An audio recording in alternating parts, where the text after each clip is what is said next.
Bitcoin n'est pas une monnaie. Entre moi et Steve Jobs, il y a un continuum. C'est moi qui ai inventé le BSA. Ouais, arrête. Nous, en France, un business angel met 10 000 balles dans une boîte, il te casse les couilles pendant 10 ans. Yomi, il me dit, frère, t'as atteint un stade suprême, tu es un mème. Hello, c'est Oussama pour le Crypto Daily. Let's go.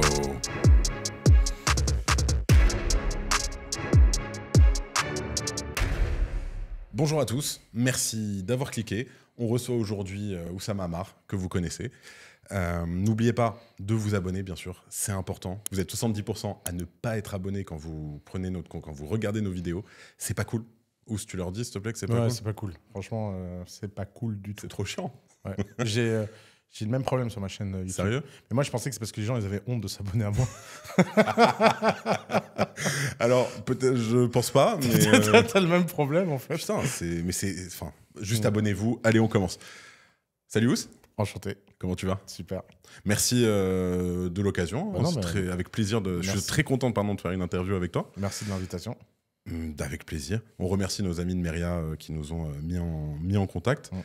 Alors, on va prendre une petite heure, 1h30 pour discuter un peu de tout. On va parler un peu de toi, on va parler un peu crypto, on va parler du futur un peu crypto. Donc, nous, on est un média principalement crypto, mais on va traiter tout ce qui va être la macro aussi, etc.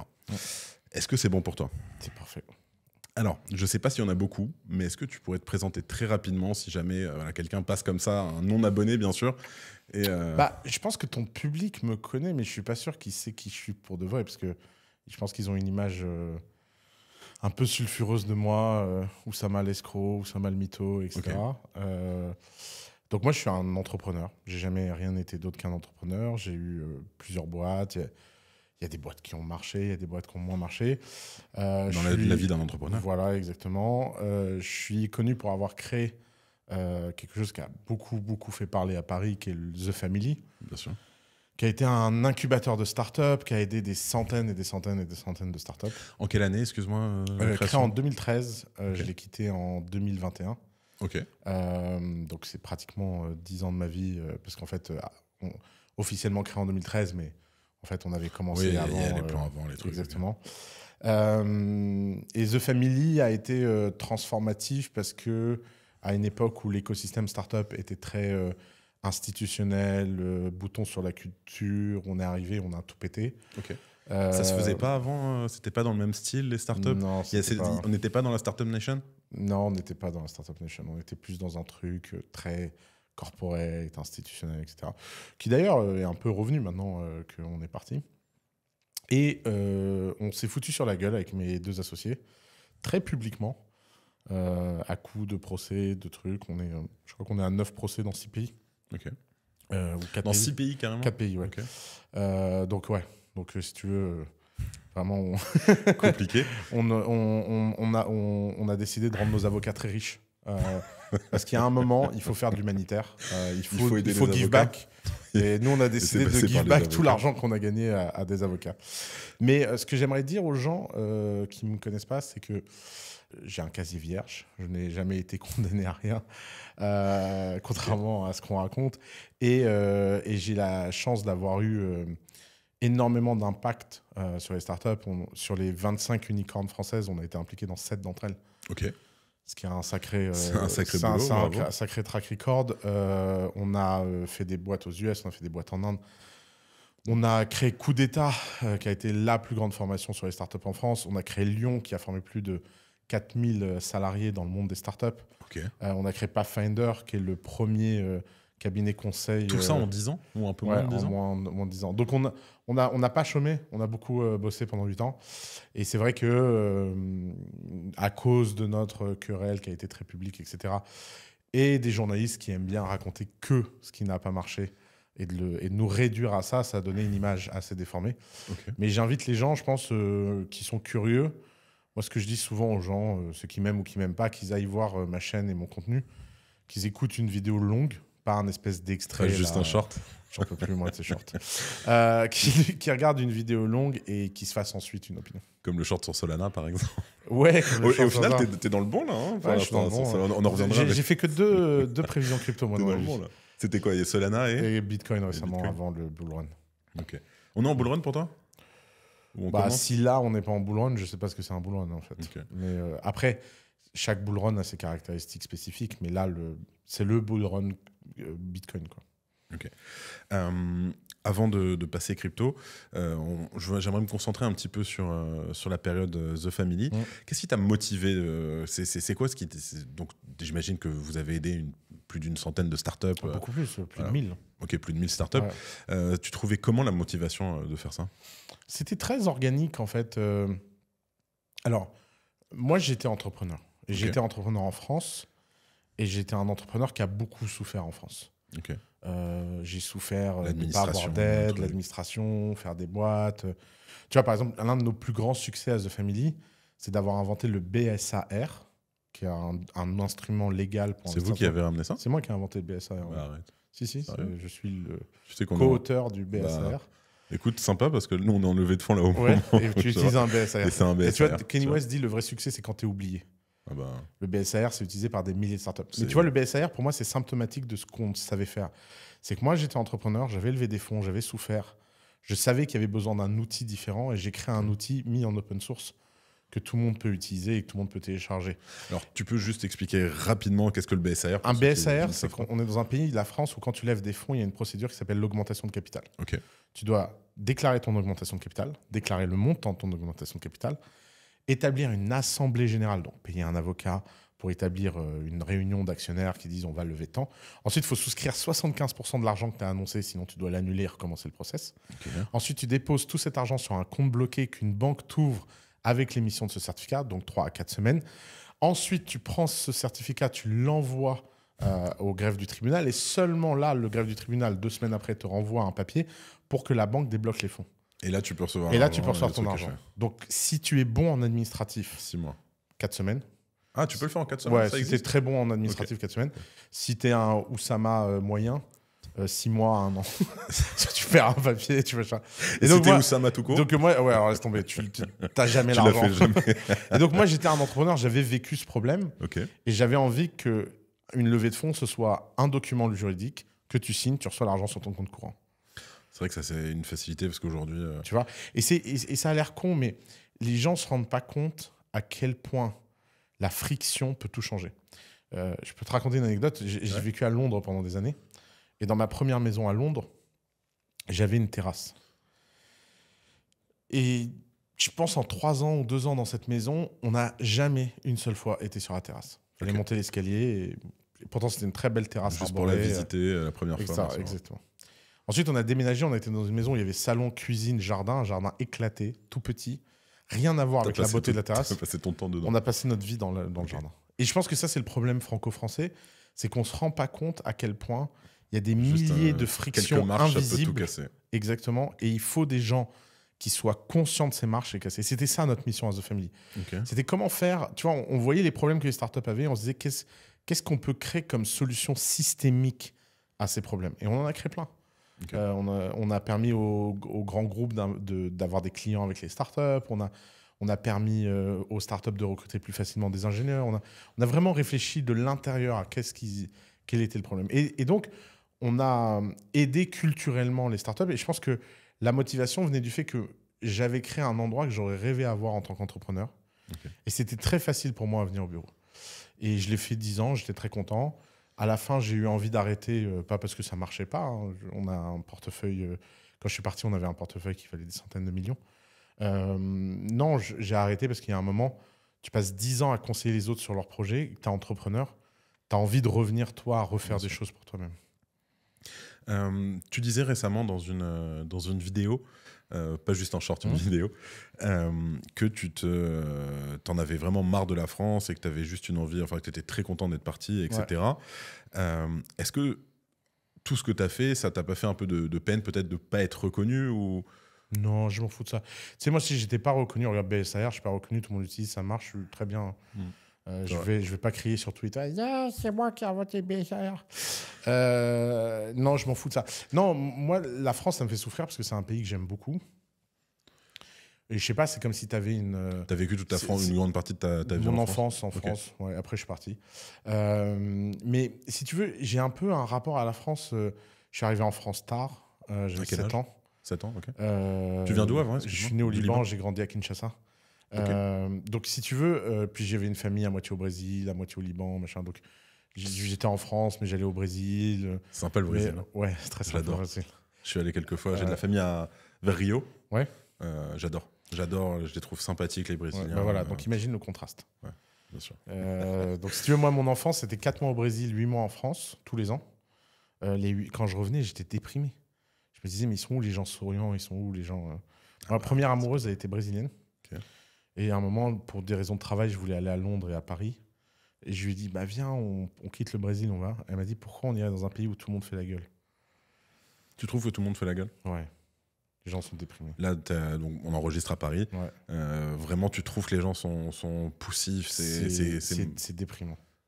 Ça va pas. Et de toute façon, je sais bien que je vais encore me faire déchiqueter et tout en le disant, mais ce pays a un potentiel non exploité. Tout le monde le voit, tout le monde le sait. Personne ne sait ce qu'il faut faire. Et tous les gens qui sont ici se dépriment. Très rapidement, pour toi, qu'est-ce qu'il faudrait faire pour essayer de redresser la barre? Pendant 10 ans, j'ai essayé, j'ai raté. Tu penses que tu considères ça comme un échec? C'est un échec. Quoi. Ah ouais? Ça aurait été quoi pour toi une réussite alors? Parce qu'avec tout ce qu'on change culturellement, fondamentalement, la fabrique de la société française vis-à-vis de l'ambition, de la réussite et de l'argent. Ça aurait été ça le succès, quoi. Est-ce que ça peut t'arriver de considérer que The Family, donc j'inclus tout le monde dedans, vous avez quand même été un peu le vent qui a commencé à insuffler cette Startup Nation dont on parle? J'ai pas l'impression que le vent se transforme en tempête, quoi. Pas assez encore aujourd'hui, malgré tout ce qu'on voit aujourd'hui. Qu'est-ce qu'on voit?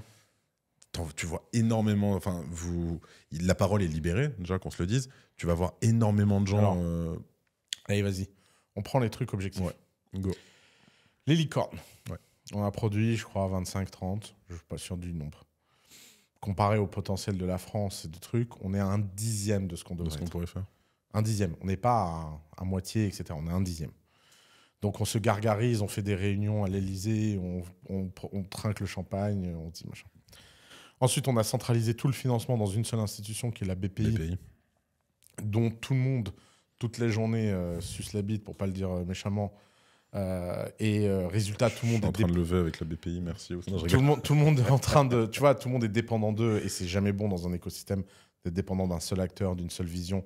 Ça montre la toxicité d'un écosystème. Les entrepreneurs, ils ont tous la même gueule, tous. C'est-à-dire la même gueule. Ils sont blancs, grande école, garçons.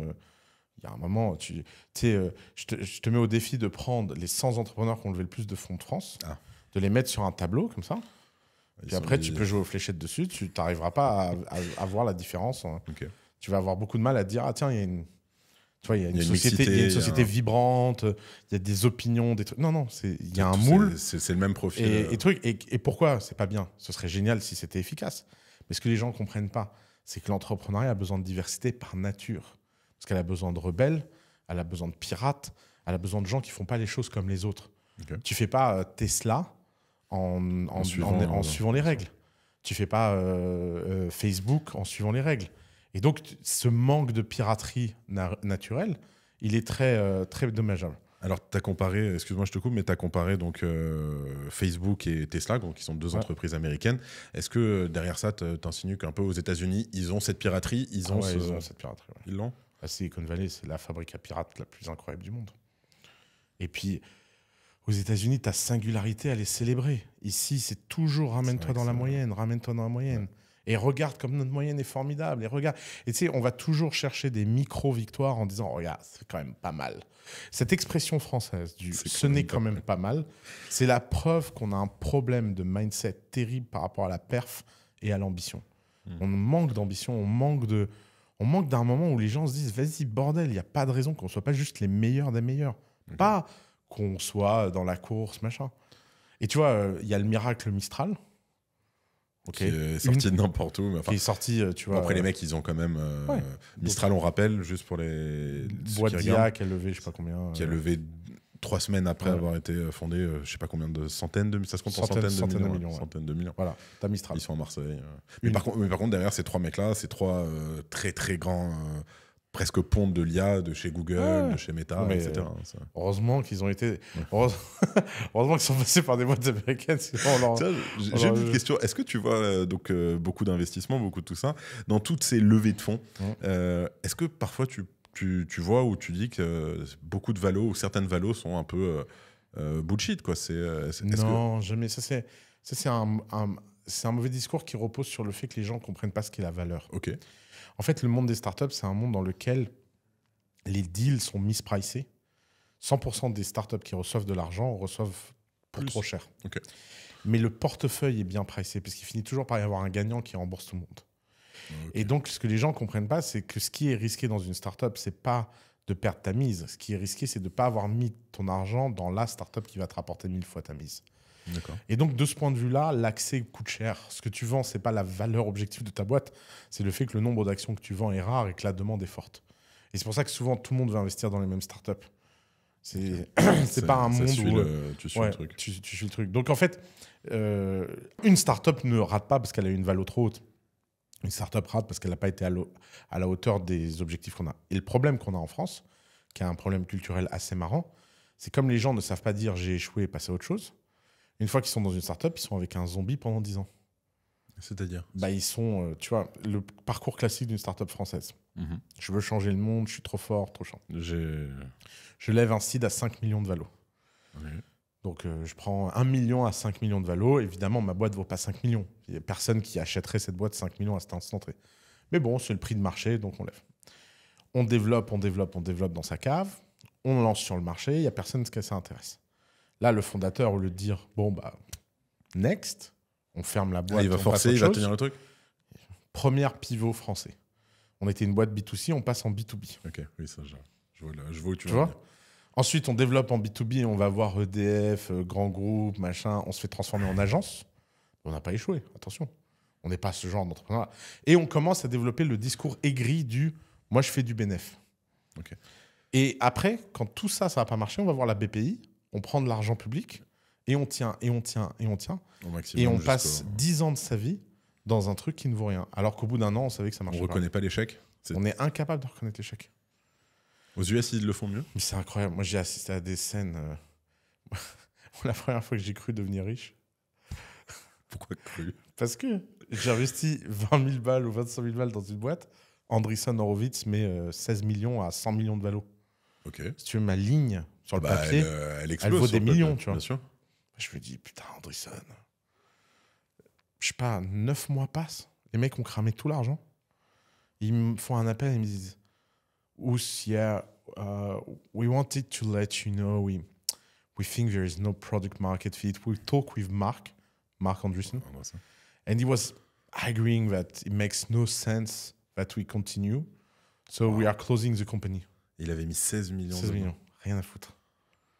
Et le mec a remis de l'argent sur le prochaine boîte. Okay, donc et il leur a dit, mais ça marche pas, laissez tomber. Okay. Ouais, effectivement, c'est un autre mindset. Hein. C'est pas le. Je connais pas beaucoup de gens en France qui s'asserraient sur un 16 millions. Et qui Nous, en France, un business angel met 10 000 balles dans une boîte. Il te casse les couilles pendant 10 ans sur le fait qu'il a mis de l'argent, que peut-être il va perdre de l'argent. Attention, c'est grave, etc. Et qu'on le veuille ou non, la culture, c'est quelque chose de réel. Et la culture, elle est toxique pour les startups. Okay. La culture nécessaire aux startups et la culture traditionnelle francophone ne sont pas compatibles. Donc, si tu es entrepreneur, tu as deux choix. Soit tu acceptes la culture francophone et tu fais de la merde. Okay. Soit tu te rentres en rébellion et tu fais autre chose. Et regarde, je veux dire, je pensais à ces mecs de Mistral que je connais pas, by the way. Je les ai jamais rencontrés, j'ai pas d'infos. J'étais parti de l'écosystème. C'était il n'y a pas si longtemps. Je suis parti il y a 3 ans de cet écosystème, donc bon, j'ai raté ce truc. Mais moi, je vois de l'extérieur ce qui se passe, comme un citoyen lambda. Quand Mistral a levé des fonds... Ouais, tu te dis, la France, on est trop fort. Mais non, mais on devrait avoir eu 4000 tweets de l'écosystème célébrant la performance de lever 100 millions sur un deck dans une boîte d'IA face aux géants Google, Nvidia, machin, avec des mecs qui mettent leurs couilles sur la table en disant « Nous aussi, on a le droit de jouer à ce jeu ». Ça n'a pas été assez repris pour toi? Mais qu'est-ce qui n'est pas repris? Ma timeline, c'était que des insultes sur la bulle. C'était que des mecs qui disaient « Ouais, comment ils justifient la valo? encore une start-up qui est une bulle et machin. Et genre, j'ai un ami à moi qui a littéralement écrit un tweet où il a dit les gars, on parle de gens qui ont écrit des papiers foundational papers de Meta, Google, machin. On parle pas de Jojo le Clodo qui a levé 100 millions.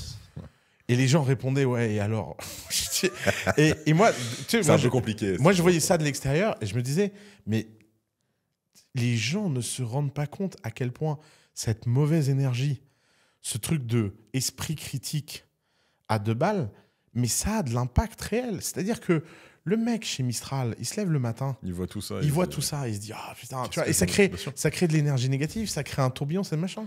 Si quand un mec lève 100 millions, on était tous là à dire d'abord bravo, incroyable, et apprends-moi à faire pareil, au lieu de dire ah c'est pas juste, et ben peut-être qu'on en serait plus souvent à lever 100 millions. Mais au-delà de ça, on essaie de taper les gens qui montent. Tu parlais sur ta timeline Twitter, j'imagine, ou réseau, tu voyais que des insultes. Est-ce que tu penses qu'il y a beaucoup trop d'écho sur les réseaux aujourd'hui ? Ce qui est assez marrant, c'est que moi, j'ai plusieurs Twitter sur plusieurs sujets, etc. J'ai une technique incroyable sur Twitter que j'adore faire, c'est que quand je m'intéresse à un sujet, je vais sur Twitter suivre, je fais un nouveau compte, et je suis 10-15 personnes célèbres. Et comme ça, tu vois que ça sur le sujet, et je vais voir qui ces gens célèbres follow sur le même sujet. Donc, par exemple, pour faire ma timeline crypto, je vais aller voir Vitalik. Et je vais aller voir qui Vitalik suit, qui est dans le monde des cryptos. Et ensuite, je vais aller voir qui les gens que Vitalik suit, qui sont dans le monde des cryptos.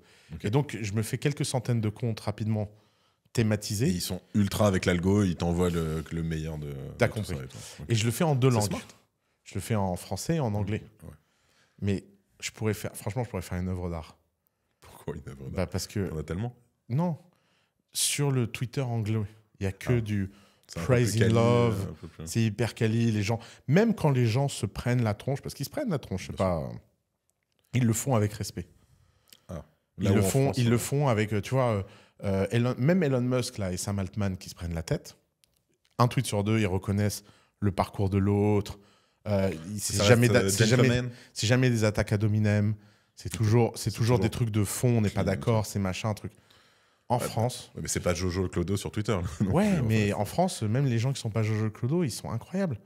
Et vas-y, t'es un escroc, et vas-y, t'es machin, et truc. Moi, j'ai une affaire avec mes associés. On n'arrive pas à se mettre d'accord si c'est eux qui me doivent de l'argent ou si c'est moi qui leur dois de l'argent.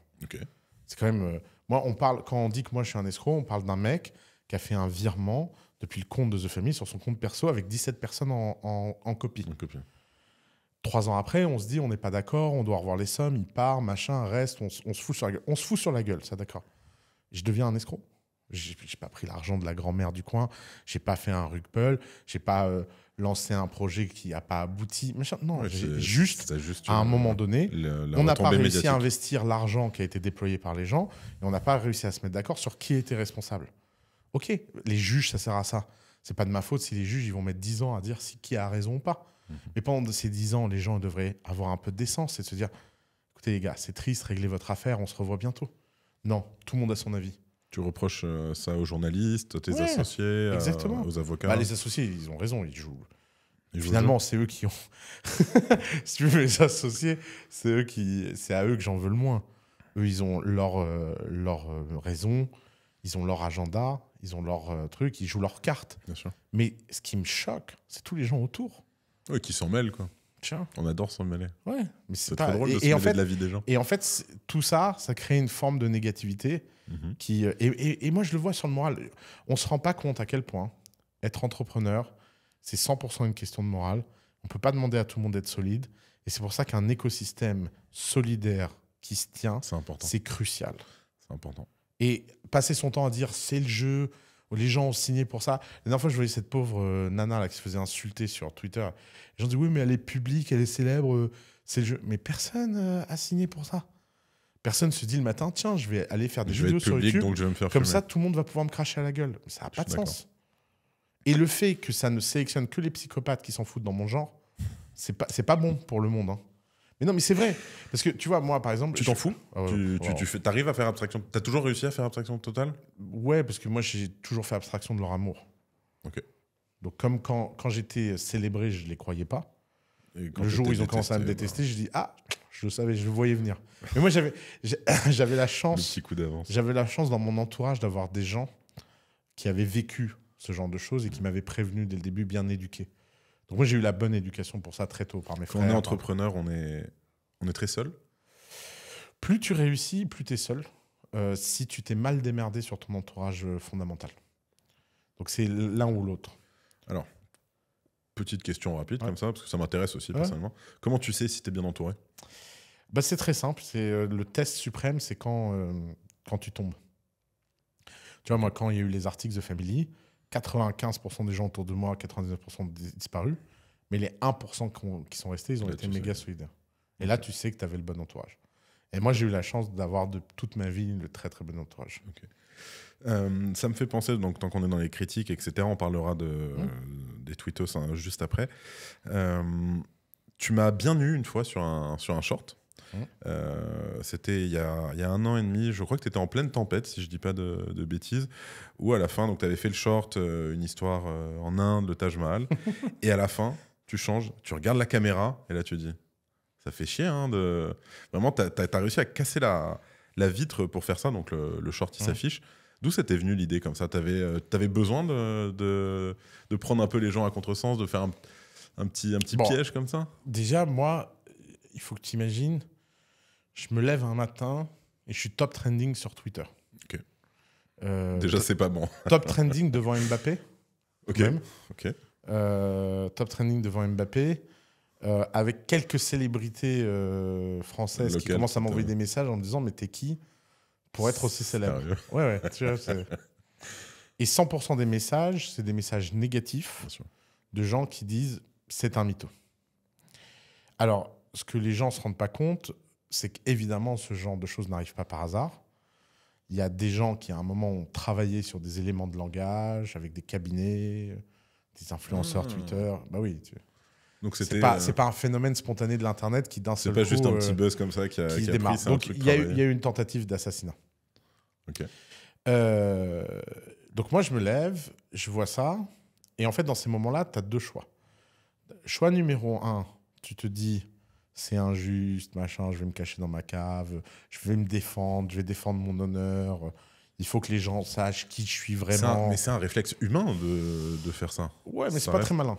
C'est pas très malin, mais c'est pas. Enfin, l'humain n'est pas rationnel. Hein, ouais. Mais bon, il y a un moment, quand tu es public, etc., tu te formes. C'est vrai. Il y a un moment. Il y a un avant, il y a un après. Il y a un moment, quand tu joues à ce jeu-là, il faut que tu connaisses les règles du jeu. Et donc, l'alternative, c'est tu es au judo. Et tu vas retourner la force de ton adversaire. Okay. Donc, extrêmement vite, brainstorm avec Basile et Yomi.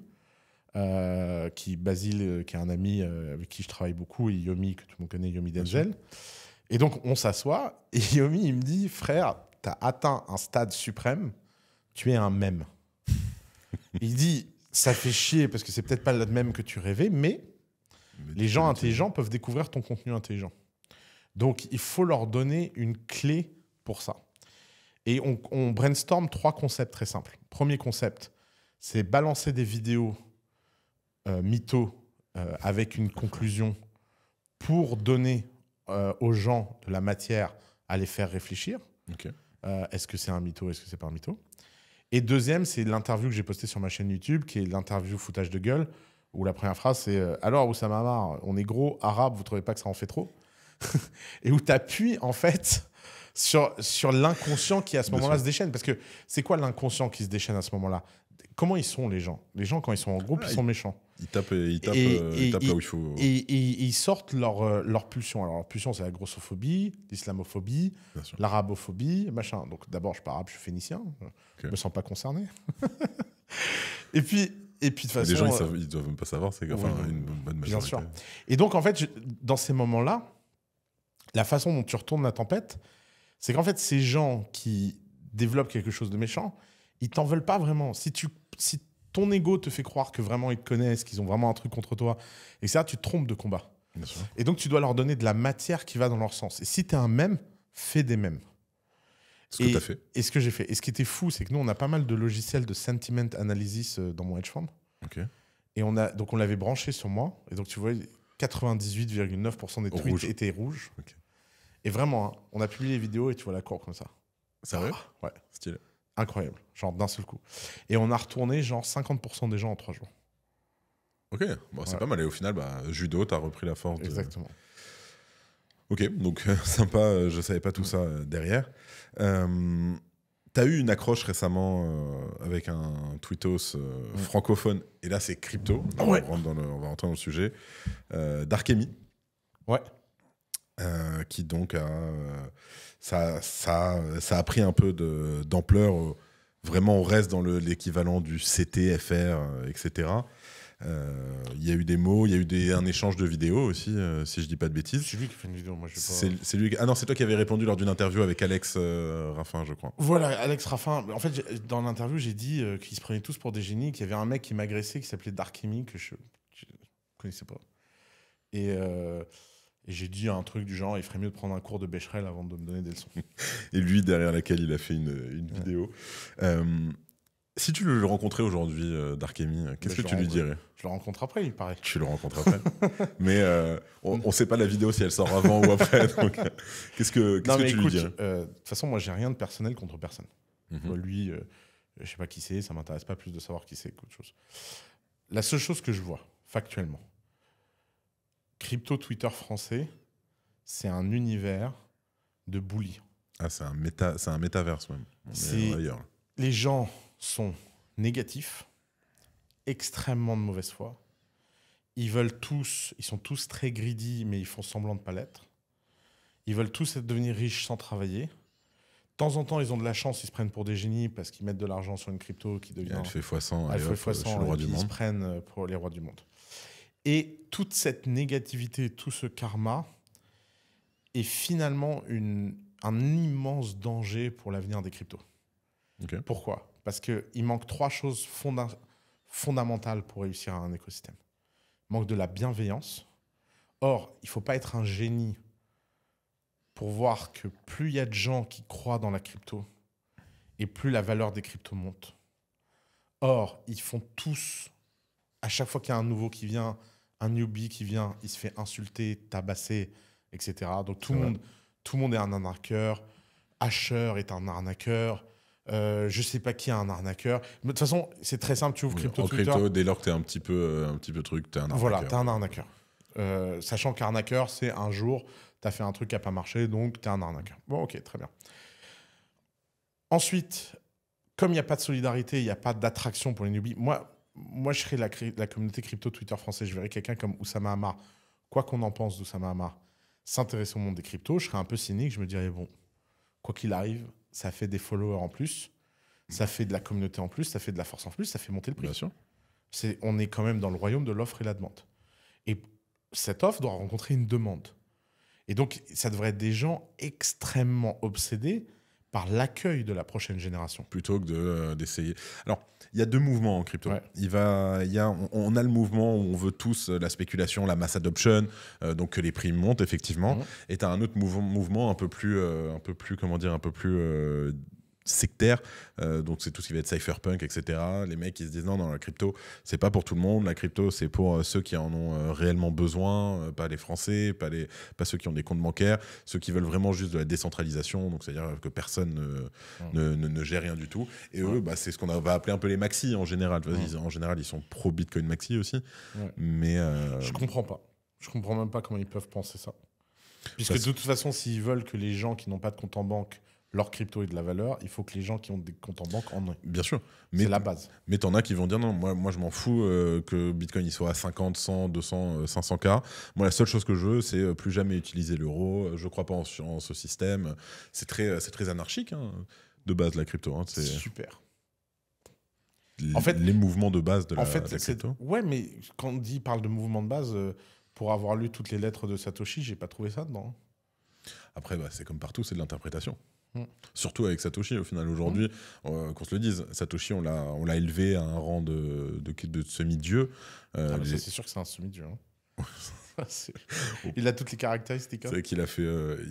Il peut être dans le rang, mais au final, aujourd'hui, on se retrouve avec des gens qui interprètent des écrits, des phrases tout con. C'est-à-dire que le mec qui répond à 8h avec son café, ah ok, je m'en occupe plus tard, ah on va aller faire des trucs, des ci, des ça, etc. Et la troisième caractéristique d'une communauté, c'est qu'à un moment donné, elle doit célébrer les builders et les risk-takers. C'est-à-dire que les gens qui prennent des risques de faire des choses, il faut les mettre en avant. C'est ce que l'écosystème de la Silicon Valley fait si bien avec les entrepreneurs. Moi, j'ai jamais vu un entrepreneur de la Silicon Valley ne pas avoir autre chose que de l'empathie envers un entrepreneur qui essaye et qui échoue. Okay. Dans le monde de la crypto, tu as vraiment l'impression que tout le monde n'attend que ça. Le manque d'empathie que les gens ont avec toutes ces anciennes stars de la crypto qui sont tombées, qui vont aller en prison, etc. Quoi qu'ils aient fait, quoi qu'ils machin. Par exemple, en ce moment, moi, je suis profondément outré de la façon dont CZ est traité par les autorités américaines. Ah, c'est vrai que le pauvre, là, on parle d'un mec qui a donné à l'écosystème crypto plus que n'importe qui. Je veux dire, tous les mecs là qui sont toute la journée sur Twitter à donner des conseils, j'aimerais bien savoir ce qu'ils font.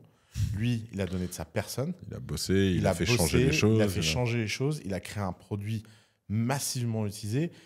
Il paye une amende de 4,5 milliards. Et il a probablement ramené plus de monde en crypto que n'importe qui ailleurs. Exactement, il paye une amende de 4,5 milliards et les US vont le mettre en prison. Et tout le monde en mode de crypto est en mode « Ah, c'est normal, machin ». Et vraiment, moi, ça m'énerve, en fait. Moi, de mon côté, j'ai pas vu beaucoup de monde comme ça. Mais effectivement, pour CZ, je suis totalement d'accord avec toi. Il y a d'autres personnes, notamment SBF. Où là, par contre, regarde l'inverse de SBF. Moi, j'ai dénoncé SBF 1 an et demi. C'est vrai que tu la colles. Un an et demi avant qu'il tombe. Et je me suis fait insulter. Ah, tu t'es fait allumer toute la journée par la communauté crypto. Tu te fais quand même beaucoup incendier. Ouais, bah, c'est normal. Parce que c'est clivant? Non, je suis pas clivant, je dis juste ce que je pense. Et en fait, dire ce qu'on pense, comme on est face à des intolérants, c'est forcément clivant.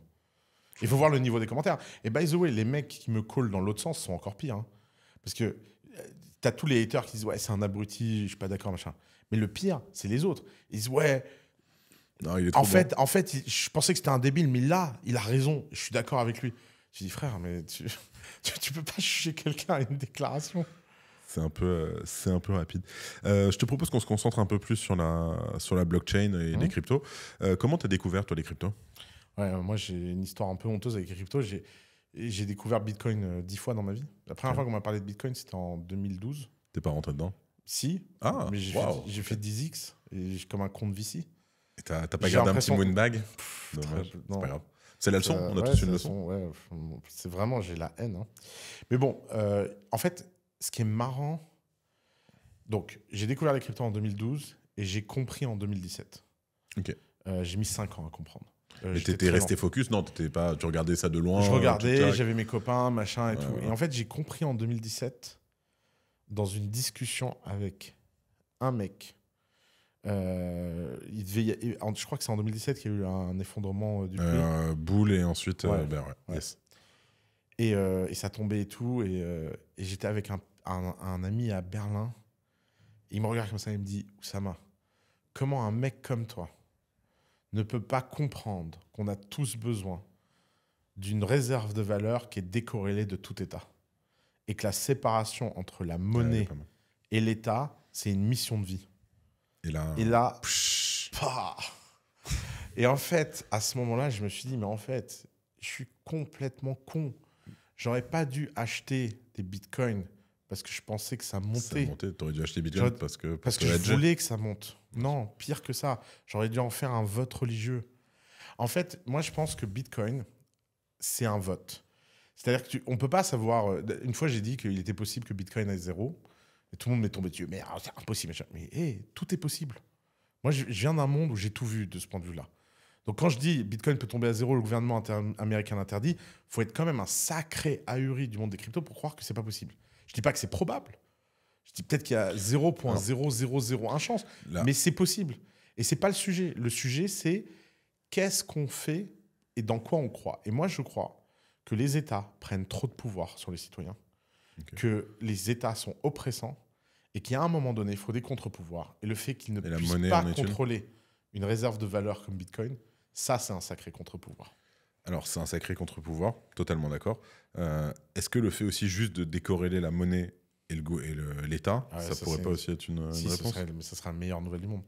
Mais, je l'ai dit dans une vidéo et tout crypto Twitter français m'est tombé dessus, mais je vais le répéter à nouveau, Bitcoin n'est pas une monnaie.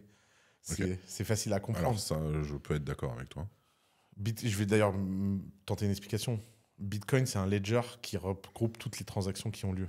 Si c'était utilisé qu'une monnaie, le fichier serait exponentiellement gros. Donc forcément, il y aura un L2 monnaie sur Bitcoin. D'ailleurs, je crois que moi j'ai un amour de Lightning Network. Lightning, je crois que je n'ai jamais compris pourquoi Lightning Network c'était mal vu. Non, c'est pas mal vu. Enfin, pareil, il y a des sectes, il y a différents courants de pensée. C'est pas mal vu, moi, à mon avis. C'est très pratique. Donc, Lightning Network, pour ceux qui ne savent pas, c'est ce qui permet de. C'est une seconde couche de Bitcoin qui va permettre d'envoyer beaucoup plus rapidement, beaucoup moins de frais, en laissant une partie de la sécurité de côté. Donc, c'est toujours le même problème de scalabilité, sécurité et décentralisation. Mais c'est en fait, tu as des courants de pensée. Tu vas avoir des gens qui vont dire non, Bitcoin, ça doit rester juste Bitcoin fermé, serré, c'est tout. Donc, ça, c'est les Bitcoin maxi. On est dans la toxicité, qu'on se le dise. Tu vas avoir les gens qui vont être ouverts et tu vas avoir les gens qui vont dire ouais, mais Lightning, aujourd'hui, ça ne marche pas, donc c'est de la merde. Faisons en sorte que ça marche. Ça marchera. Il n'y a pas de raison que ça marche pas. Moi, je suis extrêmement bullish sur l'écosystème Bitcoin. Je pense que. Bitcoin, ah ouais. Je pense que. Alors, moi, ma théorie, c'est que. Franchement. Je suis étonné que l'ETF ait passé. Ok. Je sentais bien une douille de la SEC à la fin. Une dinguerie. Allez vous faire foutre, on ne va pas valider l'ETF. Mais j'étais persuadé que si l'ETF était validé... On montait direct. Non seulement on montait direct, mais surtout, ça voulait dire quelque chose dont les gens ne se rendent pas compte. C'est que c'est la première crypto institutionnellement protégée par les États-Unis. Et ça a une valeur infinie. Et donc maintenant, c'est le moment de développer sur l'écosystème Bitcoin des L2, des L3, des L alpha, tout ce que tu veux. Mais il faut build sur Bitcoin. Ouais. Okay. Pour moi, Bitcoin a gagné de ce point de vue-là. Toutes les autres, donc aujourd'hui, pour info, on a énormément... Les autres sont toujours ouvertes. Il y a toujours Solana, c'est ouvert. Sur Ethereum, au moment là où vraiment aujourd'hui on enregistre, la SEC a encore délai les annonces d'un ETF spot Ethereum qui, pareil, a priori, si ça suit le même chemin que Bitcoin, devra arriver d'ici le mois de mai-juin. En attendant que ça ait lieu. Moi, je suis un grand partisan de tant que les choses ne sont pas faites, on ne sait pas. Tranquille. C'est probable, pas probable, c'est pas mon problème. Moi, j'ai toujours aimé vivre ma vie d'entrepreneur au présent. Ok. Tu disais un peu plus tôt que Bitcoin peut aller à zéro. Imaginons que tous les pays du monde l'interdisent, etc. Alors, petite nuance, pour expliquer, ça peut aller à zéro monétairement parlant. Ça peut valoir 0,01 $, il n'y a pas de souci. Mais tu ne peux pas arrêter Bitcoin. Non, bien sûr. Okay. Bien sûr. Ouais, je voulais juste revenir dessus. T'as call Solana. Ouais. Il y a un moment, et même tu m'as parlé beaucoup de Solana aussi, plus qu'Ether d'ailleurs, depuis le début de l'interview. Ouais, un peu fanboy ou content de Solana. J'ai jamais aimé Ether. Ok, pourquoi Parce que tu nous disais tu suis Vitalik. Pour moi, Vitalik. C'est un problème pour Solana C'est pour Ethereum Je pense, ouais. Je pense. Extrêmement brillant, extrêmement intelligent. J'aimerais avoir 1% de sa réussite. C'est pas du tout un jugement, machin. Mais c'est mon boulot de juger les entrepreneurs. Et je pense que c'est quelqu'un qui a un très mauvais... Je sais pas si c'est un entrepreneur, Vitalik. Voilà, justement. Je n'osais pas le dire comme ça. Mais je pense qu'il a un très mauvais founder market fit. Je pense que c'est un dev, c'est un tech. Oui, mais il aurait pu être autre chose. Tu n'es pas destiné à être Mark Zuckerberg. Il a commencé en codant et maintenant c'est un chef d'État. Hein, tu peux devenir à la tu peux changer. Tu peux changer, bien sûr. Tu changes avec les projets. Et lui, il n'a pas changé. Parce que Vitalik, pour l'avoir déjà rencontré, il il parle pas, il regarde droit devant lui. Et il n'a pas fait de travail sur lui-même. Il ne s'est pas fait coacher. Non. Il ne s'est pas fait mentorer. Et ça, c'est un problème. Tu as un culte de la personne avec un mec à côté de la plaque. Okay. Et c'est pour ça que j'étais très bullish sur Solana. Parce qu'en fait, quand SBF est tombé et que FTX est tombé, je savais que Solana allait monter. J'avais une conviction extrêmement forte. Avant de monter, ça a baissé quand même. Oui, bien sûr. On a tapé les $7. 280. J'ai call quand c'était à $12. Pas mal. On est à 120 ou 130 au moment où on enregistre. Et pourquoi moi, j'essaye de ne faire aucune prédiction en public parce que je sais qu'à chaque fois que j'en fais, les gens achètent. Et ça, malheureusement, c'est l'épée de Damoclès au-dessus de tout le monde. Hein. Exactement. Donc, j'essaie d'en faire aucune et j'en fais qu'à une condition, c'est que je suis tellement convaincu de mon raisonnement que je me sens safe de le faire et que je sais que, pour le coup, si j'ai tort, ce sera pas parce que j'ai un manque de travail ou de devoir. C'est-à-dire que quand j'ai call Solana, j'ai passé des mois et des mois à me faire mon opinion, ma thèse. Et qu'est-ce qui te plaît dans Solana? Et en fait, ce qui m'a plu chez Solana, qui est une thèse très, très, très, très, très simple, c'est que l'équipe fondatrice, avec la claque SBF, ne pouvait s'en sortir que de deux façons, en mourant ou par le haut. Okay. Et quand tu es dans cette quantique-là, c'est une quantique incroyable. Parce qu'en fait, toute personne... Tu as vu The Dark Knight? Oui, bien sûr. Tu sais, quand il est dans la prison, il doit sortir. Ouais. Avec dans la corde. Le trou, là, ouais. Il n'y arrive pas à sauter de l'autre côté. Yes. Et le vieux, il dit, enlève la corde. Seule la peur de la mort te fera passer de l'autre côté. Ils étaient dans ce cas-là. Okay. Et moi, ça, empiriquement, d'expérience, des humains, je sais que c'est le moment où tu dois investir. Parce qu'en fait, c'est toujours asymétrique le résultat. C'est soit zéro, c'est pas grave, tu as perdu $12, soit c'est vraiment monté. Et comme derrière, il y avait le multithread est impressionnant, la thèse industrielle est impressionnante, la performance du réseau est impressionnante, il n'y a pas de raison, tu vois.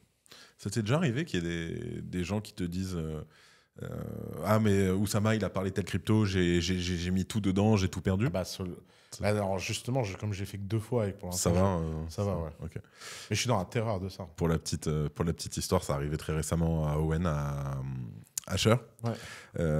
Il a parlé d'un token.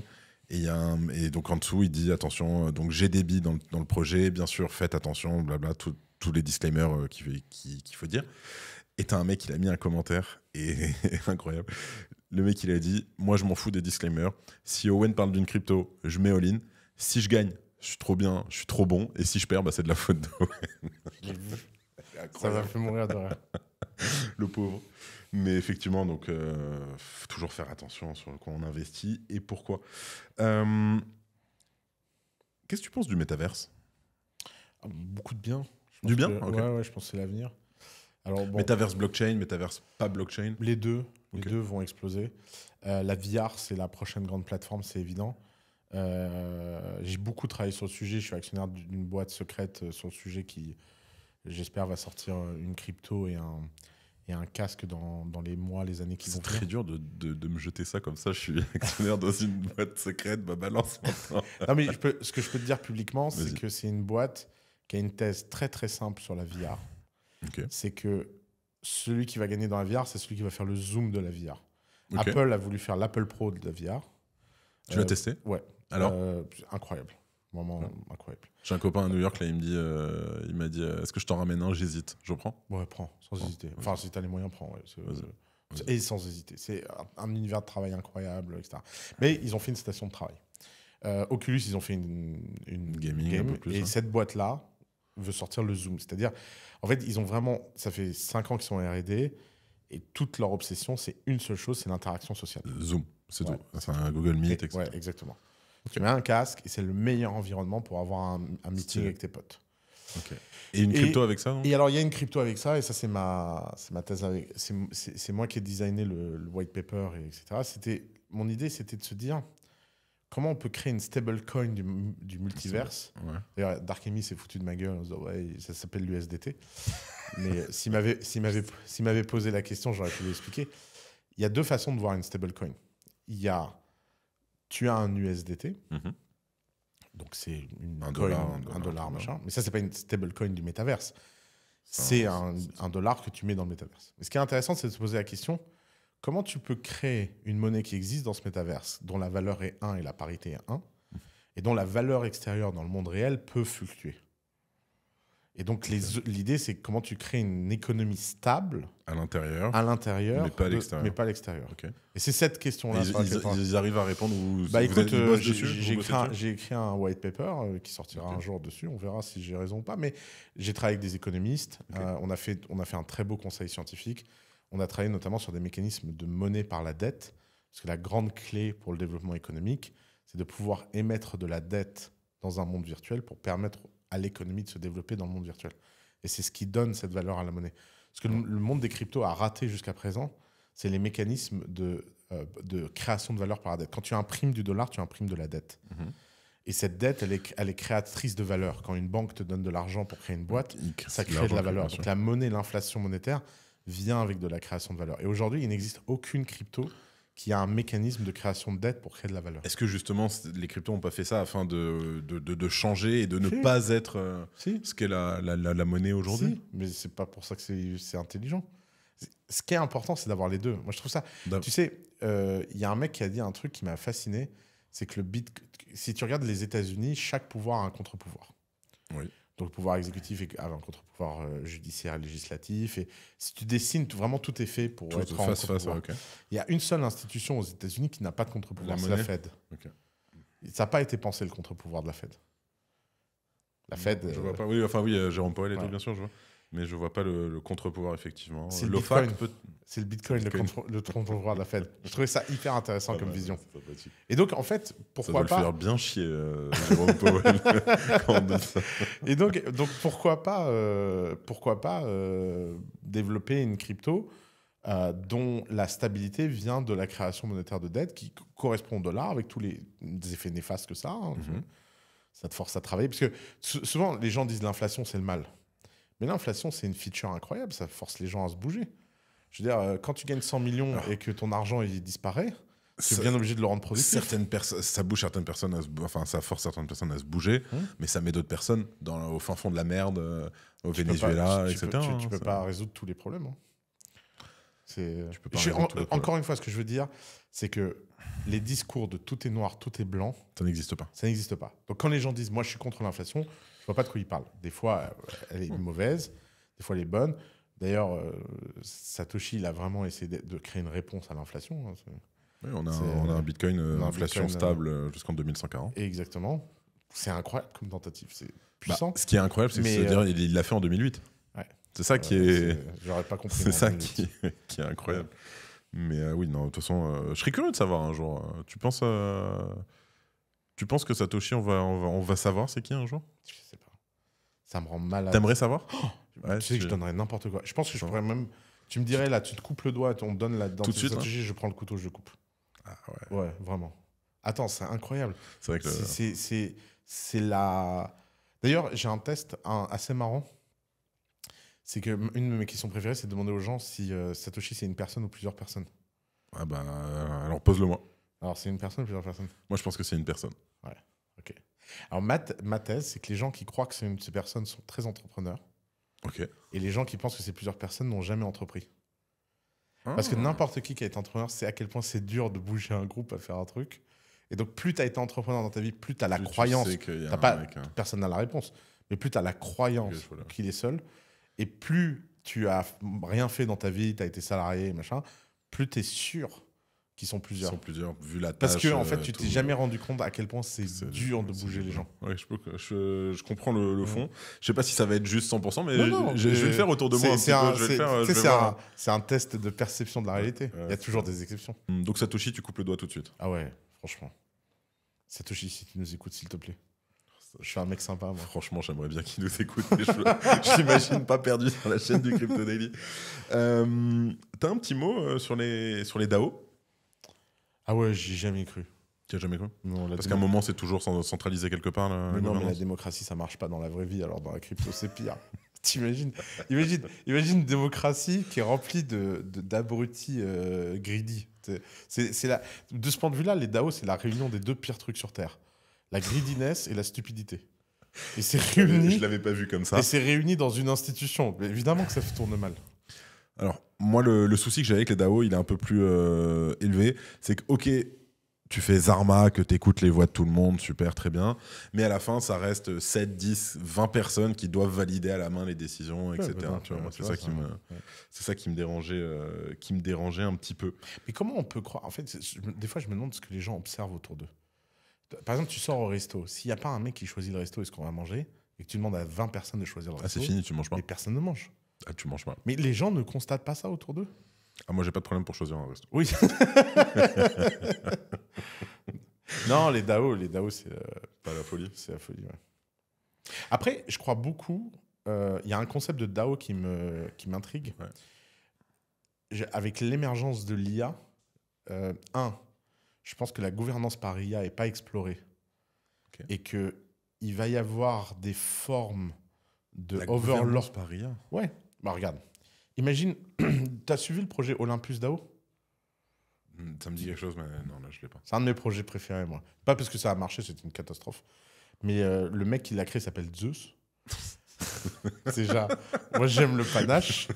C'est très drôle. Et il crée Olympus, la crypto très Olympus, drôle, okay. Tu vois. Bon, projet hyper intéressant avec des concepts très intéressants. Un concept de treasury, un concept de machin. Le mec il y avait Hermès, il y avait Aphrodite. Ouais, exactement, on n'est pas loin de ça. Mais donc le mec est très fort en théorie des jeux, très fort en économie. Je le soupçonne d'être très jeune parce que très naïf sur les mécanismes de nature humaine. Il y a un truc quand tu vieillis, c'est que plus tu vieillis, plus tu te rends compte qu'il n'y a aucune corrélation entre les mécanismes de théorie des jeux théoriques et le comportement des humains complètement dégène. C'est-à-dire qu'il y a un monde entre les deux, en fait. Quand tu es très jeune, tu imagines que tout le monde est rationnel, que les gens vont suivre... Si tout le monde était rationnel, Bitcoin, il serait déjà 1 million. Hein. Oui, mais sans blague, ouais. Mais donc, à mon avis, je ne sais pas s'il a été doxé, mais je suis sûr que c'est un mec très jeune. Mais très intéressant. Et c'est un projet qui m'a fasciné parce que très technique, très bien construit. Et à un moment, je me suis posé la question, qu'est-ce qui a niqué le projet? Alors évidemment, ce qui a niqué le projet, c'est qu'il y a un DAO qui doit définir la politique monétaire de son système. Et la clé de la politique monétaire, c'est le taux d'intérêt qu'ils payent aux holders. Évidemment, qu'est-ce qu'ils ont fait, ces abrutis? Ils ont payé 12 000% d'intérêt au bull run, ils sont tous pris pour des génies. Ils ont créé leur propre inflation. Ok, je sais où je les ai vus. Je les ai vus, ils avaient un stand à la PBWS il y a 2 ans. Ouais. Ils ont évidemment créé leur propre inflation, niqué leur truc. C'est forcément... Fin du token. Et qui a voté pour ça? C'est le DAO. Et un jour, j'ai été parler sur le forum au mec. Et je lui ai dit, mais quand même, machin. Pourquoi vous avez fait ça? Il me dit, mais non, mais c'est la démocratie, machin. Bon, je me suis dit, ok, c'est pas grave, t'es encore jeune. C'est un exemple dans une boîte avec la démocratie. Tu vas apprendre plus tard. Mais après, je me suis dit, putain, imagine si le taux d'intérêt avait été déterminé par une IA. Même mécanisme, même design, mais une IA qui, en temps réel, analyse l'offre et la demande et détermine le taux d'intérêt. Et là, d'un seul coup, tu dis, waouh, il y a un truc incroyable à faire. Bah, c'est un vrai mélange. Qu'on se dise, il y a quelque chose à faire entre IA et blockchain. Ouais. Les deux, elles se sont pas juste opposées, etc. Non, il y a un vrai mélange. Et à mon avis, la gouvernance par IA, c'est inexploré. Il va y avoir des trucs de fou. Bah, est-ce que la gouvernance par IA, au final, c'est pas juste un smart contract qui dit quand il se passe ci, tu fais ça? Non, parce qu'une IA, elle peut faire des inférences. T'es pas obligé de prévoir tous les cas d'avance. Une IA peut prendre des décisions. C'est vrai. Et ça change tout. Alors là, on rentre un peu aussi dans la théorie du world robot, etc. À un moment, l'IA, elle va pas grandir trop loin? C'est pas mon problème. Je serai plus là. Non, mais de toute façon, regarde. Si l'IA nous veut du mal, on pourra rien faire. La probabilité qu'elle nous veuille du mal, je pense qu'elle n'est pas élevée. Ce qui caractérise la destruction, c'est la testostérone, c'est pas l'intelligence. À moins qu'on commence à donner de la testostérone aux IA, je pense qu'on est plutôt safe. On sait jamais qu'un projet demain... Mais de toute façon, si ça doit arriver, ça arrivera. Hein, ni toi ni moi pourront faire quelque chose. On pourra rien faire. J'avais une question sur des use cases de la blockchain auxquels tu aurais pu penser que tu n'as pas vu encore. Ouais, bon, il y en a plein. Vas-y, un comme ça, là, un ou deux. Ouais, je pense qu'il y a 3 grands sujets inexplorés dans la blockchain. Okay. Je pense que les services publics décentralisés sont un vrai sujet. C'est-à-dire que quand tu commences à te poser la question comment on fait concurrence aux États en utilisant la force de la décentralisation. Et là, tu commences à avoir des trucs très intéressants.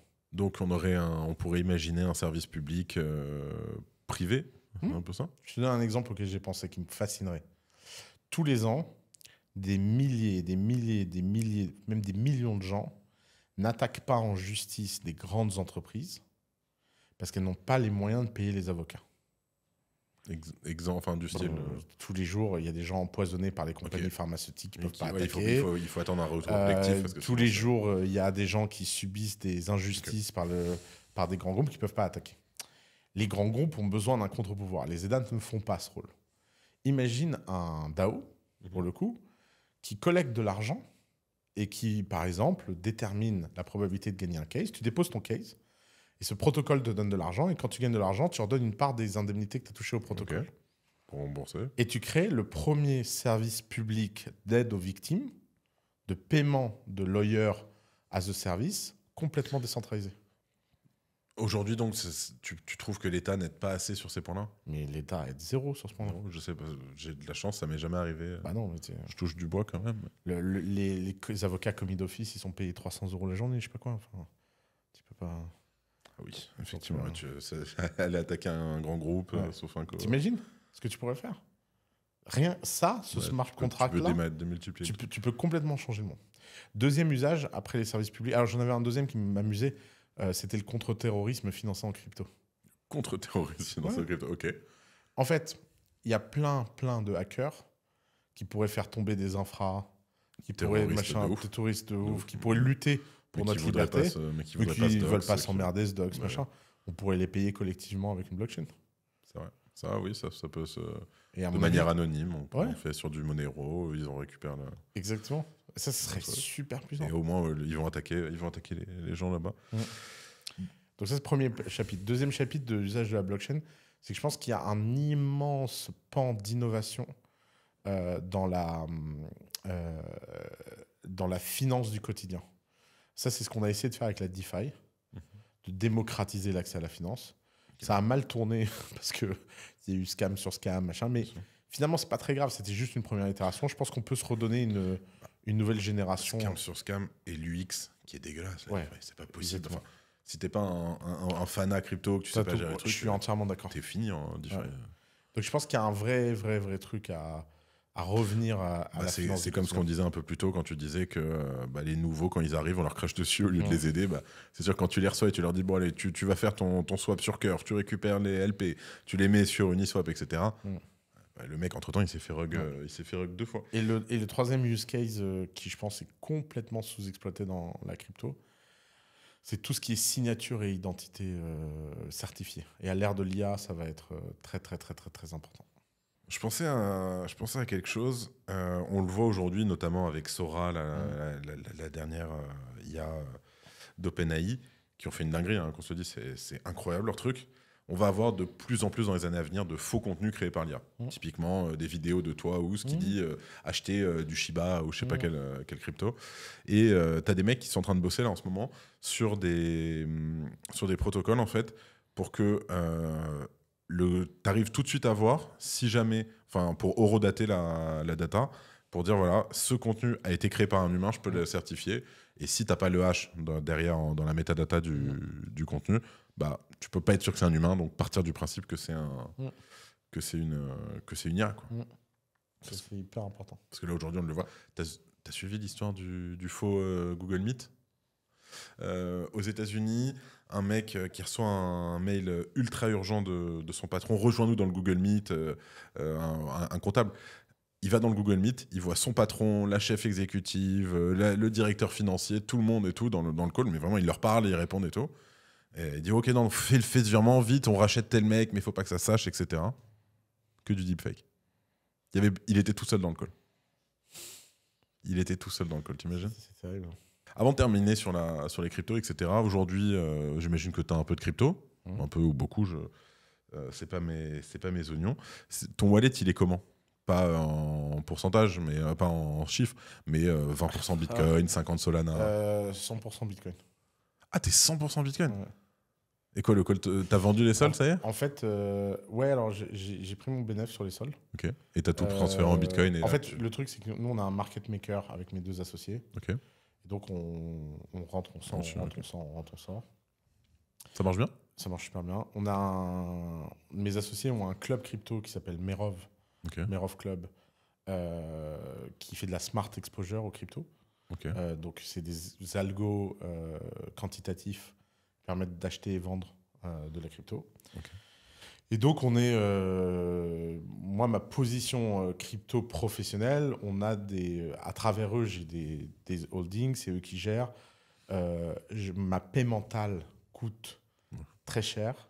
Mais au moins, et je trouve qu'être exposé aux cryptos, ça monte, ça descend, ces trucs, rien à foutre. Insupportable. Ah, c'est très dur les premières années. Non, mais même à mon avis, les dernières années surtout. Tu vois, moi j'ai perdu le truc au début, ou il y a quelques années, le téléphone toutes les 2 heures, tu te lèves à 4 heures du mat, tu regardes combien j'ai d'argent. Au final, tu sais, à un moment tu mûris, comme tu dis, et tu te dis, dans tous les cas, que ça monte ou que ça descende, donc moi j'utilise pas un service comme toi tu fais, mais que ça monte ou que ça descende, je m'en fous, je vends pas, j'achète mais je vends pas. Pourquoi m'arracher la gueule sur les graphes, les trucs ? Mais donc j'ai pas voulu truc. Et donc le seul truc où on est exposé. Enfin, ce que j'essaye de faire, moi, c'est d'avoir une stratégie d'accumulation de Bitcoin parce que j'ai une croyance très, très, très long terme sur Bitcoin. Okay. Pour moi, pour l'instant, c'est la seule crypto qui a gagné. Ça ne veut pas dire que ce sera la seule. Hein, Qui a gagné grâce aux ETF. Oui. Qui a gagné sa place institutionnelle dans le monde, et ça a beaucoup de valeur. Est-ce que justement on n'a pas peur que les ETF vampirisent Bitcoin à ce moment-là, que la supply appartienne à... Tant mieux. Ce sera des gens sérieux. Alors, tant mieux, c'est des gens sérieux, mais là je peux te dire que derrière leur caméra, t'as beaucoup de cheveux qui se sont hérissés comme ça. Là. Mais je sais bien, mais ils vivent dans un monde qui n'existe pas. Alternative reality. Ils se rendent pas compte. Ils croient quoi? Ils croient que... Enfin, ils pensent qu'ils vont renverser le gouvernement américain, le dollar et tout. Moi, ça me fait vachement rire à chaque fois que j'entends ce genre de discours. Je me dis. Ah, t'en as beaucoup comme ça. Je sais, mais je pense qu'ils se trompent de combat en fait. Okay. Encore une fois, Bitcoin, qui que ce soit possède la supply. À la fin du temps, personne ne possède le réseau. Et si personne ne possède le réseau, ce qui compte, c'est qu'on a pour la première fois une réserve de valeur qui est décorrélée de tout État, qu'aucun État ne peut toucher ça. Et ça suffit.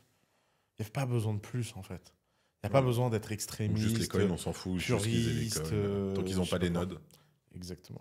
Il y a un point qu'on n'a pas abordé, sur lequel j'aimerais revenir rapidement, c'est sur l'affaire toujours d'Arkemy. L'histoire était autour de Mt. Gox, où tu avais dit, toi, avoir eu un compte sur Mt. Gox, et lui avait dit « Non, c'est faux, j'ai regardé les trucs. » Donc tu lui as pas répondu. Non, j'ai eu la flemme de le répondre. T'as eu la flemme. Mais en fait, comme je vais le voir là tout à l'heure, je me suis dit qu'on allait pouvoir en parler. Oui, vous allez en parler. Il y a deux choses qui me font rire dans cette histoire. La première, c'est qu'il estime avoir une preuve que comme il n'y a pas mon nom, il imagine qu'un mec comme moi, quand je possède des trucs, je les possède à mon nom. Okay. Et en fait, c'est une vision un peu naïve du sujet. Et en fait, je me suis dit...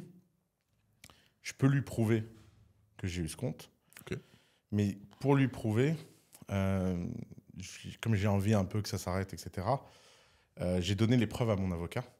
Okay, et mon avocat va écrire à son avocat de façon confidentielle. Et d'ailleurs, je vais lui prouver 3 trucs. Je vais lui prouver que le smart contract de Casino Crypto que j'ai codé sur ChatGPT est réel. Okay. Et on va lui donner le code source. C'est quoi Casino Crypto? Parce qu'en fait, dans une vidéo, j'ai dit que ChatGPT était tellement puissant que je m'étais amusé à créer un jeu de Pong où tu pouvais jouer en crypto, tu mets une crypto face à ton ami et le gagnant, il gagne les deux cryptos. Il gagne les 2 cryptos, ouais. Okay. Et lui, il a dit, ouais, moi, je sais à quel point c'est compliqué de faire des smart contracts, c'est impossible, c'est un mytho, il sait pas quoi il parle. Alors déjà, moi, je code depuis que j'ai l'âge de 12 ans, donc ça, je crois pas qu'il le sache, parce que comme il pense savoir qui je suis, mais qu'il sait pas, en fait. Donc il se fait des... C'est quelque chose qui t'arrive beaucoup, ça, des gens qui pensent savoir qui tu es parce qu'ils voient du contenu. C'est comme les youtubeurs. Hein, au final, tu as l'impression... si on écoute toutes les semaines sans permission, on a l'impression de te connaître. Exactement. Mais c'est normal. C'est le prix à payer. Et donc je me suis dit, tiens, pourquoi pas donner une leçon? Parce que pourquoi je révèle pas quel est le jeu? Parce que j'ai pas envie que les gens aillent jouer à ce truc, que le contrat se fasse pirater. Évidemment qu'il ait pété le code. Et évidemment que j'ai fait ça. Évidemment que j'ai fait ça entre potes. Et évidemment que si moi je commence à faire la promo d'un jeu casino en ligne, c'est mort. Je vais avoir des problèmes. Mais d'aller remettre en cause ma parole dans ma capacité à faire ce genre de truc en disant vous voyez bien que c'est un mytho, je me suis dit tiens, je vais donner tout à mon avocat, je vais prouver. Et puis ça permettra de mettre les points sur les i avec lui et surtout de le mettre face à ses responsabilités juridiques s'il continue. Tu vois. Parce qu'en fait, il y a un moment. Ces gens sur Twitter qui bullient en permanence tout le temps, ils se rendent pas compte du mal qu'ils font. Par exemple, il a agressé mes associés de Merov. Okay. Alors, je suis associé avec eux, mais pas dans Merov, j'ai pas d'action dans Merov et tout. Et il dit, ouais, mais de toute façon, tu fais la promo, tu dois avoir des intérêts. Eh ben non, Darkemy. Moi, je suis un mec sympa, pay it forward. J'ai la culture californienne. Je pense que quand les gens font quelque chose de bien, même si t'as pas de com, tu fais la promo. Tu peux faire. Et il a pété un cap parce que mon associé a dit mon but est de transformer 1000 personnes en millionnaires dans les 2 prochaines années. Et donc il vient et dit ouais, c'est impossible, c'est du scam, c'est du truc. Mais si dans le monde de la crypto, les leaders pensent qu'il n'est pas possible de faire 1000 millionnaires. 1000 millionnaires, c'est un tiers de ce que Facebook a créé. Je ne considérerais pas Amy comme un leader de la crypto. Ah bon? Non. Ok. Bon, peut-être leader d'opinion parce que voilà, il est bien, il est très suivi, etc. Mais il est pas. Mais bon, si un leader d'opinion ne croient pas que la crypto est capable de produire 1000 millionnaires dans les années qui viennent, et qui pensent que ça, c'est une déclaration scam, ça montre vraiment que leur niveau d'ambition et de croyance dans le potentiel de la crypto est à zéro. La crypto va faire bien plus que 1000 millionnaires. Je veux dire, Bitcoin à $1 million, c'est pas du tout impossible. Et moi, je crois que Bitcoin va atteindre $1 million. Et lui, de toute évidence, je sais pas ce qu'il croit. Parce que pour aller dire qu'un type... Lui, il est full Solana, sache-le. Alors, il est full Solana. Sache que vous allez bien vous entendre sur un truc. Amy, c'est un peu l'histoire de sa vie, la chance de sa vie et la perte de sa vie. C'est qu'il est rentré ultra treux sur Solana. Mais on parle de quelques centimes ou quelques dollars. Sur un très gros montant, mais vesté sur 5 ans. Okay. Donc il était très très très riche sur un Solana à $250, très très moins riche à $7. Et là ça commence à aller, mais c'est bloqué, c'est des fonds qu'il ne peut pas du tout toucher. D'accord. Mais aujourd'hui, donc il est là, il chill Solana un petit peu, mais ça reste bon enfant. Ok. Mais voilà, donc... Ok, de toute façon, vous expliquerez un peu. C'est génial, on va avoir l'occasion de s'expliquer. Ça va être... Tu sais quoi, je sais pas si ça va être dans la vidéo à ce moment-là, mais je pense qu'au final, comment ça va se passer? Je pense qu'il va y avoir un peu de confrontation au tout début, mais je pense qu'après, ça va aller, tout de suite, ça va aller, parce que à la fin, vous restez 2 déconneurs tous les deux. Donc je le connais, toi, je te connais très rapidement, lui, je le connais un petit peu. Ça reste 2 déconneurs, je pense que vous allez vous dire les choses, et ça va se terminer autour d'un petit Chine, et on verra. Ok, c'est ce que j'espère. Mais franchement, moi, ça, par contre, j'ai aucun grief personnel contre personne. Même mes associés de The Family, je leur en veux pas. C'est beau. Ça reste une leçon. Enfin, c'est pas tout le monde qui est comme ça. Il faudrait peut-être plus de monde. Mais en fait, tu sais, dans la vie, tout le monde fait ce qu'il peut, quand il peut, où il peut. Tu vois, lui, je comprends, il a un compte Twitter, il a tous ces bullies là qui le... Sa commu, elle est dure. Et elle est très, très dure. Qui le mettent sur un piédestal et il a besoin de montrer comme un chef de bande de la violence, de la machin. Je comprends.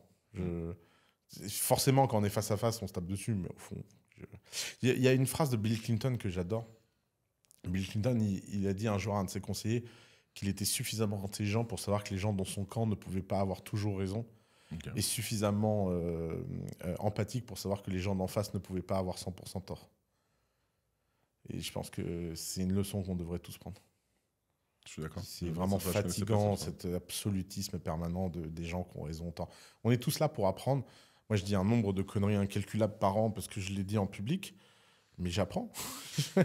Je veux dire, quand je vois le nombre de sujets sur lesquels j'ai appris en disant des conneries en public, je risque pas d'arrêter de dire des conneries. Au contraire, je vais continuer. C'est quoi une journée type d'Oussama? À quel moment tu as le temps d'apprendre moi, apprendre, c'est vraiment ma plus grande... disons que c'est un tiers de mes journées. Okay.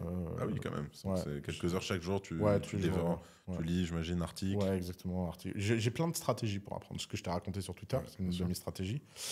J'adore lire des livres. Je suis meilleur en livre qu'en YouTube. C'est un peu dur YouTube, je trouve. T'es très vite, t'es très vite perdu.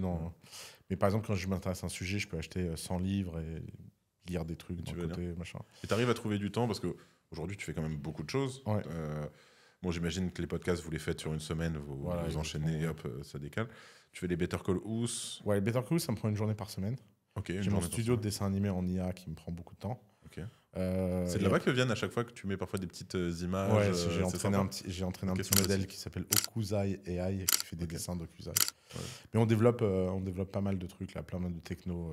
Et tu arrives à trouver du temps, tout ça Écoute, je fais que ça, en fait. Je fais que travailler. Donc, il y a un moment. Tu arrives à déconnecter un petit peu 2 semaines en décembre, 1 mois en août, et puis après le reste de l'année, je déconnecte pas. Bon, j'imagine que tu t'es habitué maintenant. Je peux te demander ton âge? Ouais, 37 ans. Ok. Est-ce que tu dirais qu'il faut beaucoup de ping pour rentrer en contact avec toi? De ping? Est-ce que c'est difficile si on veut rentrer en contact avec toi? Ouais, je pense de plus en plus, malheureusement. De plus en plus. C'est pour ça que j'aime bien Better Call Ous. Au moins, tu payes 300 €, tu rentres en contact avec moi. Donc ça, c'est. T'arrives à en mettre combien dans une journée? Le samedi, je fais 10h du matin, minuit, en 30 minutes. Sérieux? Ouais. T'arrives à rester concentré aussi bien sur un mec qui arrive à 10h qu'un mec qui arrive à 23h50? Je pense, ouais. Wow. Ok. C'est ma journée. C'est la journée où il faut tenir. Exactement. C'est à 10h. Et vraiment, t'enchaînes, donc tu dois faire un quart d'heure entre chaque. 0 pause, non. J'enchaîne 30 minutes. Ouais. Ok. J'aime bien ces trucs de performance. bah là, tu es total dedans. Est-ce que tu as parfois l'impression d'être un peu un gourou? Je pense pas. Je pense que gourou, c'est une insulte pour mon public, pas pour moi. Ok. Je pense que les gens confondent gourou et charismatique. C'est évident que je suis charismatique, je le travaille et je suis libanais, quoi. Tu vois, c'est familial de développer le charisme. Mais gourou, ça implique deux choses. Gourou, ça implique de mettre les gens en dépendance affective et intellectuelle. Dieu sait que je fais tout pour que ce soit l'inverse. Et je ne prends pas 10% du salaire de qui que ce soit, tu vois. Les gens qui payent, ils payent très peu pour beaucoup de valeur. Alors, je vais peut-être la refaire. Ouais. Est-ce que pour toi, l'art oratoire, c'est une forme de pouvoir? Bien sûr que c'est une forme de pouvoir. Mais c'est une forme de pouvoir que j'essaye... Qui dit grand pouvoir, dit grande responsabilité. Et je pense que j'ai toujours fait très, très attention à ce que je dis de ce point de vue-là. C'est pour ça que je ne donne pas de conseils crypto. C'est pour ça que... T'imagines combien j'ai refusé d'argent, refusé de faire la promo j'imagine. Du moindre exchange qui passe. Ouais. On a eu... T'as suivi, je sais pas si t'as suivi, mais allez, encore le CTFR, là, il y a 2 semaines. Sadek, le rappeur. Ouais. Donc il fait une pub, mais vraiment une pub tournée, un clip, le truc, pour un exchange BitGate. Ouais. Donc lui est à Dubaï. Le clip se passe à Dubaï, etc. Mais bon, c'est en français pour un public français, donc vraiment ça rentre dans le truc. Et sauf que BitGate, l'exchange, est sur la liste noire de l'AMF, interdit de toute communication en France, etc. Ah ouais, je savais pas. Et tu connais le CTFR, Sadek qui s'est fait trancher la tête. Ça arrive. Tiens, on va te demander un petit conseil. Est-ce que tu aurais un conseil à donner à ceux qui ont peur de prendre la parole en public? Alors, moi, la première fois que j'ai pris la parole en public, je suis tombé dans les pommes. Donc, je sais à quel point c'est dur. Ça a bien changé depuis? Ça a bien changé. Donc, il y a un seul truc qui sauve, c'est la pratique. Et quel que soit le niveau de catastrophe de la première fois, la deuxième fois sera toujours mieux. Ouais.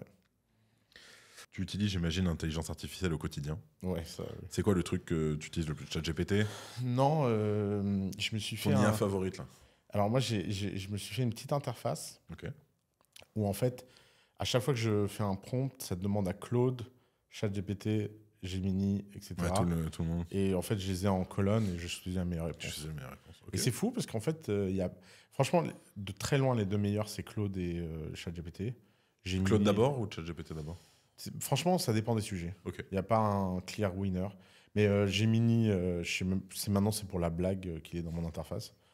Bard? T'as pas mis Bard? Ouais, Gemini, c'est Bard. C'est le nouveau nom, ils ont déjà. Ils ont changé de nom. C'est Google, c'est les spécialistes de changer de nom sans que personne ne le sache. Ok, tu vois, c'est Bard. Il y a aussi Grok de Elon. Ouais, je sais pas ce que ça va donner. C'est pas très utilisable actuellement. Qu'est-ce que tu penses d'Elon Musk? À part le fait qu'un entrepreneur ultra réussi, très bon, mais un peu plus... Je pense que quand tu es entrepreneur et que tu as fait des choses dans ta vie, c'est dur de ne pas l'admirer. En fait, tu sais, les meilleurs basketteurs admirent Michael Jordan avec un... Toi, si tu n'as jamais joué au basket, pour toi, Michael Jordan, c'est un très bon joueur de basket. Mais quand tu as été dans le top basketteur et tu te rends compte le gap. Il y avait Et moi, qui, je pense, a été assez haut niveau dans l'entrepreneuriat mondial. Tu vois la diff? Je vois le gap qu'il y a entre lui et moi, ouais. Est-ce que pour arriver, d'après toi, à un niveau comme Elon, tu dois être, je sais pas moi, un petit peu autiste, un petit peu renfermé ou de toute évidence, oui. Toute évidence. Il y a quelque chose de spécial chez lui. T'as lu sa biographie par Walter Isaacson? Non, c'est mon prochain livre. Moi, je l'ai lu, j'ai été traumatisé. Parce que je me suis dit, c'est encore pire que ce que j'imaginais. Ce mec est vraiment incompréhensible. C'est-à-dire que tout ce que tu peux imaginer sur leçon de vie, il est à l'envers. Il fait rien comme tout le monde. Il fait rien comme tout le monde. Et au final, c'est ce qui l'a amené là où il en est. Hein. Oui, mais si nous, on fait ça, je peux te dire que ça nous amènera nulle part. C'est ça d'être singulier. Hein. Le mot, la singularité, c'est mon concept préféré. C'est sur mon profil LinkedIn, il y a marqué Looking for Singularity. Oui. C'est vraiment ce qui me définit. Et j'aime beaucoup ce concept parce que singularité, en maths, ça expose deux phénomènes. Ça expose le fait d'être unique, mais aussi d'être un accident. Une singularité, c'est une cassure. C'est une cassure dans quelque chose qui ne devrait pas avoir lieu. Un trou noir, qu'on appelle ça une singularité, c'est une cassure dans l'espace-temps. Les lois ne sont plus les mêmes. Et il y a des humains comme ça qui sont des cassures, qui sont des singularités. Les lois de la physique ne s'appliquent pas de la même façon à lui qu'à nous.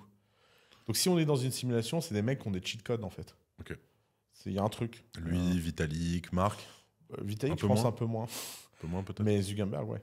Zuckerberg. Mais tu vois, Zuckerberg, je me sens beaucoup plus proche de lui intellectuellement. Zuckerberg, je sais ce qu'il fait, qui marche, et je sais... Toi, Zuckerberg, c'est un Yomi en stéroïde. Il y a un continuum entre un Yomi Denzel et un Zuckerberg. Discipline, learning, self-learning, ruthless, je sais pas comment on dit ruthless, genre prêt à tout. Prêt à tout, etc. Donc, il y a vraiment un continuum. Je vais dire quelque chose d'hyper arrogant. Entre moi et Steve Jobs, il y a un continuum. Donc, je suis un tout petit Steve Jobs. Mais en fait, Steve Jobs, ce n'est qu'un Oussama Ammar qui a fait des choses bien plus extraordinaires que Oussama Ammar. Mais conceptuellement, ce que Steve Jobs fait dans une journée, je vois très bien. Moi, je pourrais faire ce que Steve Jobs fait dans une journée. Parce que aller faire chez des designers, créer des boîtes, des usines, machin, je vois ce qu'il faut faire. En fait, alors que Elon Musk, mais aucun humain sur... Il n'y a pas de continuum. Qui fait du Elon Musk? Le mec, il fait 5 boîtes à la fois.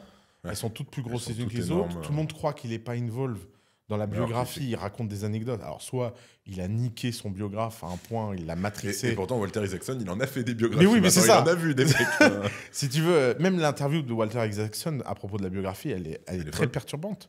Tu vois, lui, il dit j'ai rien compris. J'ai rien compris. Il dit, le mec, on dirait qu'il est quasi mystique, Walter Isaacson. Il dit, en fait, on dirait qu'il a plusieurs personnalités, qu'il a des démons. Il dit ça mot pour mot.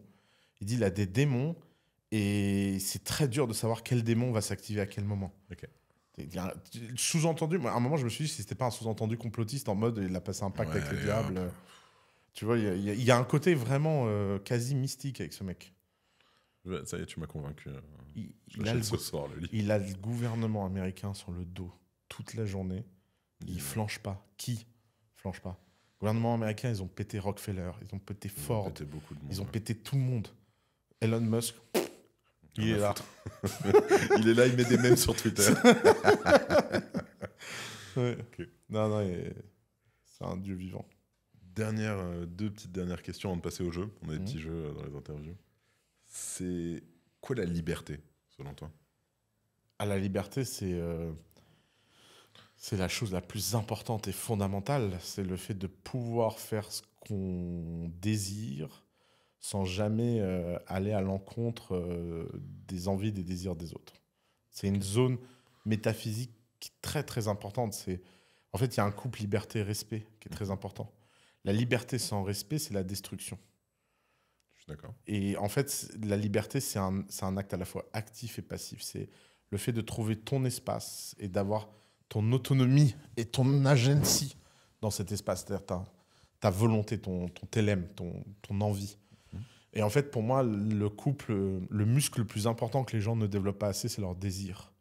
Le désir, c'est la source de la liberté. Les gens vraiment libres, c'est des gens qui savent exactement ce qu'ils veulent. Et ça, pour moi, c'est la valeur cardinale, maîtresse de la bonne vie bien vécue.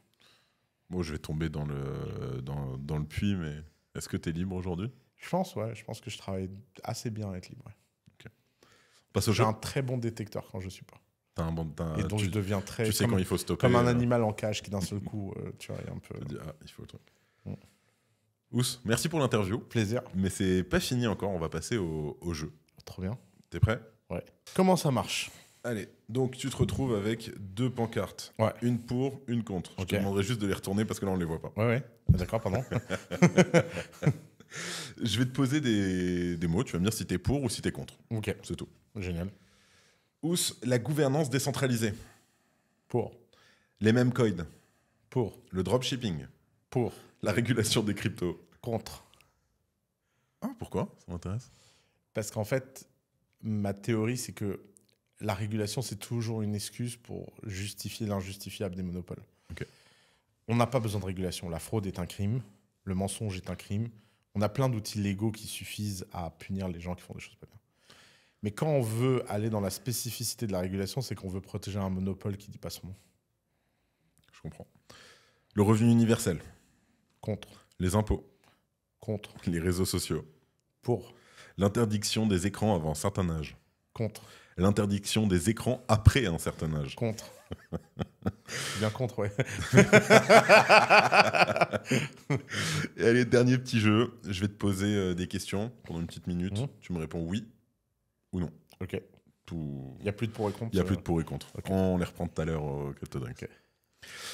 Ous, est-ce que l'entrepreneuriat est le seul moyen de devenir véritablement libre? Ah non, je pense que c'est l'inverse. Juste un non. Non, ouais. Non, c'est un point important. Je pense que l'entrepreneuriat n'est pas du tout source de liberté. Au contraire.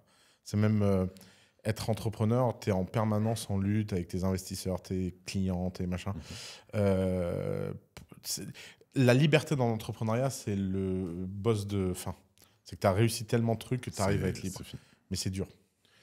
Est-ce que l'intelligence artificielle est une révolution? Oui. Est-ce que 50% des jobs vont disparaître avec l'IA? 99%. Est-on encore en démocratie?